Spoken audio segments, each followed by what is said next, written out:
ya estamos de regreso con Puntos de Vista, Inclusión Social, y tenemos una entrevista con Luis Lobo, quien es coordinador de la iniciativa América Latina y el Caribe Sin Hambre de la FAO. Bienvenido. Muchas gracias. Un gusto estar aquí contigo. Nosotros tenemos la información de que la semana pasada se ha creado el Frente Parlamentario contra el Hambre y además que más de 4 millones de personas dejaron de padecer hambre en los últimos 20 años en nuestro país. ¿Cómo es el trabajo que se está realizando con el Parlamento en relación a este tema? Bueno, nosotros llevamos trabajando con los parlamentos desde hace 5 años aproximadamente, con los parlamentos de todos los países de la región, intentando constituir espacios donde los parlamentarios puedan discutir el tema del hambre y de la lucha contra la inseguridad alimentaria y la malnutrición de una forma diferente, entendiendo que es importante el compromiso político para la construcción de políticas efectivas. Ahí se discute, se dialoga, incluso desde diferentes bancadas, de diferentes comisiones, entendiendo que este problema es un problema multisectorial, donde la participación de diferentes sectores es un elemento clave para poder resolver el problema de la lucha contra el hambre. ¿Y cómo se está trabajando en sacar adelante estas leyes? Porque debe ser también un poco complejo. Hay muchas ganas, pero hay una situación también particular, ¿verdad? Sí, yo creo que hay muchas experiencias en estos 5 años que nos han llevado a ver cómo se funciona este mundo del mundo parlamentario, que siempre ha sido un poco ajeno a la FAO en los últimos años, pero que creemos que es importante y clave para poder tomar estas decisiones de construcción de normativa, de legislación y también de políticas, porque los frentes parlamentarios de alguna forma no solamente se dedican a la construcción de leyes, sino también hay una labor fiscalizadora de las políticas y de los programas muy importante en este contexto. Pero tenemos muchas experiencias muy interesantes, incluso de países, porque muchas veces estas discusiones alrededor de la lucha contra el hambre no son fáciles de llevar dentro de los países. Hemos visto que, por ejemplo, la participación en procesos regionales, donde pueden ver otras experiencias de otros países trabajando en normatividad y legislación alrededor de la lucha contra el hambre, ayuda a sacar esas discusiones de un contexto que a lo mejor ideológicamente o por las razones internas puede ser difícil, lo llevamos a un plano regional con argumentos, con evidencias y se discute de otra forma. Y luego se vuelve a los países a la hora de trabajar en el tema de la lucha contra el hambre de otra forma diferente. Tenemos un ejemplo muy concreto como fue el tema de El Salvador. Actualmente se está trabajando en El Salvador en una enmienda constitucional alrededor de incorporar el derecho a la alimentación, que es el enfoque que de alguna forma mueve a todos estos frentes parlamentarios dentro de la Constitución, donde los dos partidos rivales, tanto el opositor como el que está a cargo actualmente del gobierno, han estado discutiendo durante 1 año o 2 años todo este proceso, tanto en discusiones regionales como en discusiones nacionales, llegando a consensos para poder incorporar el derecho a la alimentación dentro de la Constitución, que es una manera de ir abriendo este compromiso político y asegurando el desarrollo posterior de políticas con esas efectivas alrededor de la lucha contra el hambre. Ahora, si bien es muy importante tener todas estas experiencias para poder aplicarlas en determinadas circunstancias y en determinados países, definitivamente las estrategias de intervención dependen de las realidades y las culturas de cada país. En la cultura peruana, ¿qué tan importante o cómo se está enfocando la FAO en el agricultor familiar, por ejemplo? Mira, la agricultura familiar para nosotros es uno de los elementos claves para la solución del problema de la lucha contra el hambre. Entendemos que de alguna forma la agricultura familiar no solamente es un suministrador, un productor de alimentos que van a necesitar las sociedades, en este caso la sociedad peruana, sino también es un elemento clave en la ocupación del territorio, sobre todo cuando pensamos que dentro de 2050 se prevé que aproximadamente seremos 11.000 millones de personas y una gran parte de esas personas estarán en ciudades con todos los problemas de abastecimiento, es decir, tenemos que hacer que la gente también se quede en el campo. La agricultura familiar es también un problema de salud porque es la suministradora de productos frescos y saludables frente a los productos ultraprocesados que estamos habituados a consumir y que están generando graves problemas de salud. La agricultura familiar es un elemento clave de la seguridad alimentaria y nutricional, por supuesto, como le digo. Entonces, yo creo que Perú también tiene una gran oportunidad de desarrollar esa riqueza que ya tiene. Es decir, la agricultura familiar es la que suministra gran parte de los alimentos que tenemos sobre la mesa todos los días y es el momento, yo creo que también, de ir construyendo políticas diferenciadas que reconozcan el papel para la construcción de una sociedad más inclusiva de esta agricultura familiar. Políticas que lleguen realmente a esta agricultura familiar, tanto de las tradicionales, de crédito, de asistencia técnica, de riego, que ya está llegando con el actual gobierno, pero también otras nuevas políticas que tienen importancia, como el tema de las compras públicas orientadas a la agricultura familiar, entendiendo que la agricultura familiar no es la que va a suministrar o la que va de alguna forma va a arreglar el problema de las compras públicas, pero sí que alguna proporción de esas compras públicas que hace el Estado y que son importantes pueda de alguna forma ser otro elemento más de esas políticas diferenciadoras que permitan que esa agricultura familiar se desarrolle y también ocupe el territorio de este país. Está relacionado también con la salud pública, por ejemplo. ¿En qué Exactamente. medida?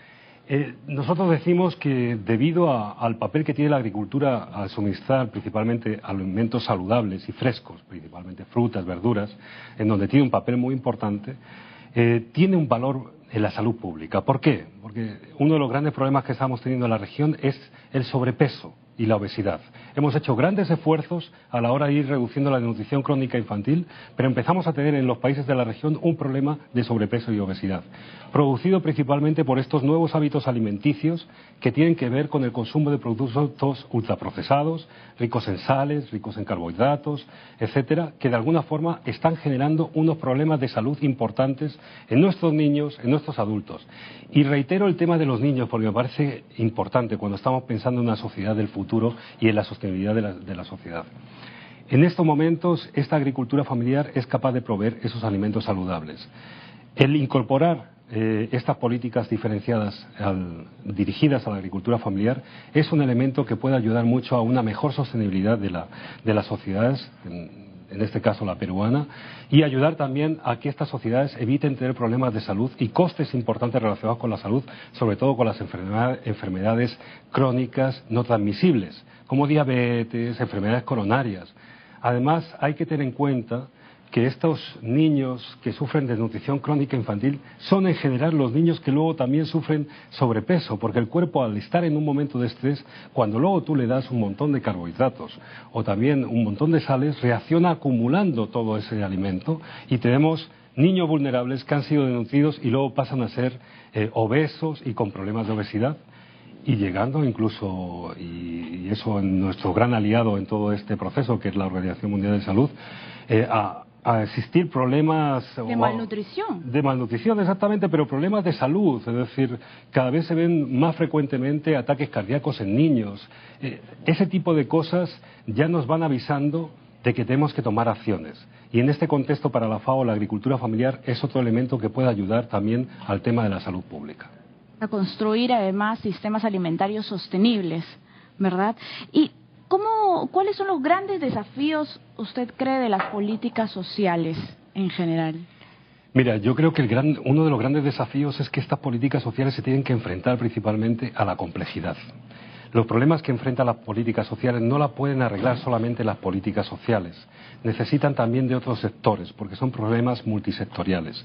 Estamos hablando de la inclusión social, estamos hablando de la seguridad alimentaria y nutricional.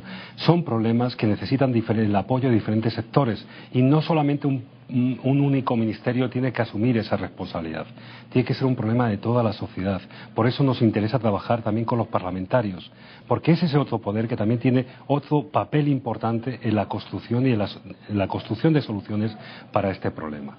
Es la sociedad civil, los parlamentarios, el gobierno, los que tienen que asumir estos problemas multisectoriales y no solamente un único ministerio de desarrollo social. En eso yo creo que el MIDIS está haciendo un trabajo muy importante de intentar buscar la articulación con otros sectores a la hora de enfrentar esos problemas que está enfrentando ya desde hace aproximadamente 3 años. Y en el ámbito rural, por ejemplo, ¿qué tan importante es desarrollar emprendimientos que luego puedan autosostenerse en el tiempo? ¿Verdad? Es una ayuda muy importante a las comunidades. Claro, si queremos lograr una sociedad inclusiva y sostenible, tenemos que de alguna forma aprovechar todas las potencialidades que tiene el sector rural. Un sector rural que siempre está conectado también con lo urbano, no debemos de olvidarlo. Pero en ese sector rural se pueden desarrollar emprendimientos productivos que de alguna forma permitan dar sostenibilidad y generar procesos de inclusión social cada vez más consolidados. reconociendo las características propias de cada uno de los territorios, porque ese es otro elemento clave en todos estos procesos. Los territorios son diferentes. Cada territorio tiene unas características propias y necesita también unos programas o una adecuación de esos programas o políticas determinadas. El territorio en ese sentido puede ser, por ejemplo, el punto negativo para la organización de emprendimientos autosostenibles. Yo creo que es una oportunidad. El territorio siempre es una gran oportunidad si reconocemos el territorio con sus características físicas, sociales, económicas, políticas, institucionales. Porque también otra de las grandes, algunas veces los grandes errores que se han cometido a la hora de aplicar este enfoque territorial en las políticas es crear nuevas instancias. Hay que aprovechar las institucionalidades que ya existen en los territorios para potenciar esas institucionalidades, para mejorar el enfoque territorial y para que las políticas que son adecuadas para cada uno de los territorios lleguen de una forma más eficiente y articulada a esos territorios. Ahí lo importante es la participación social, reconocer ese proceso de descentralización, por ejemplo, que ustedes llevan, con un conjunto de instrumentos que ya se han desarrollado a nivel distrital, provincial, que de alguna forma a lo mejor tienen que ser potenciados. Pero ahí es donde nos jugamos la articulación, en esos territorios que son diferentes y que de alguna forma también necesitan políticas y programas diferentes. Lo que muchos pueden creer que son desventajas, lo importante es convertirlos en oportunidades. ¿Y cuál es su mirada con respecto al tema de inclusión social y desarrollo que se está aplicando en nuestro país? ¿Cómo se está implementando? ¿Cómo se está poniendo en marcha? Bueno, yo creo que se llevan 3 años de trabajo. Creo que hay cosas muy interesantes, innovadoras a nivel incluso de toda la región. Tenemos programas como Cariwarma, tenemos programas como Pensión 65, tenemos programas como Cuna Más, que son muy interesantes. Yo creo que desde el Ministerio de Desarrollo e Inclusión Social se está haciendo un esfuerzo cada vez más para llegar a los territorios. Hoy lo veíamos en la presentación que hacía la ministra y también el presidente.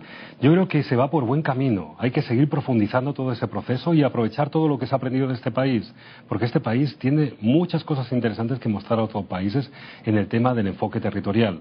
Hay un proceso de descentralización de 10 años, con todas sus debilidades y también con todas sus fortalezas, pero hay que aprovecharlo. Hay que buscar la manera de potenciar todo ese proceso que ya se lleva aquí en el Perú. ¿Y cuáles son los retos al hilo de lo que está diciendo de nuestro país en relación con la alimentación? Mira, los retos principalmente es reconocer el papel que tienen los propios productores en esta producción de alimentos, ¿no? Cuando hablamos que casi el 80% de las unidades productivas pertenecen a la agricultura familiar, que casi el 70% del trabajo que se ofrece en los sectores rurales proviene de la agricultura familiar, yo creo que el gran reto es construir políticas diferenciadas que de alguna forma lleguen a esta agricultura familiar que desde los años 70 han estado olvidadas de alguna forma, sin desmerecer el otro tipo de agricultura, pero esta agricultura desde los años 70 por todo el proceso de modernización ha estado olvidada. Incluso en los años 90 los pocos programas públicos que existían, que de alguna forma llegaban a ellos, desaparecieron también, y yo creo que es el momento de que toda la sociedad peruana reconozca esa realidad, de que los alimentos que tiene en su mesa provienen de la agricultura familiar y que la defienda para que no desaparezca. Tenemos problemas importantes de envejecimiento dentro de esta agricultura familiar.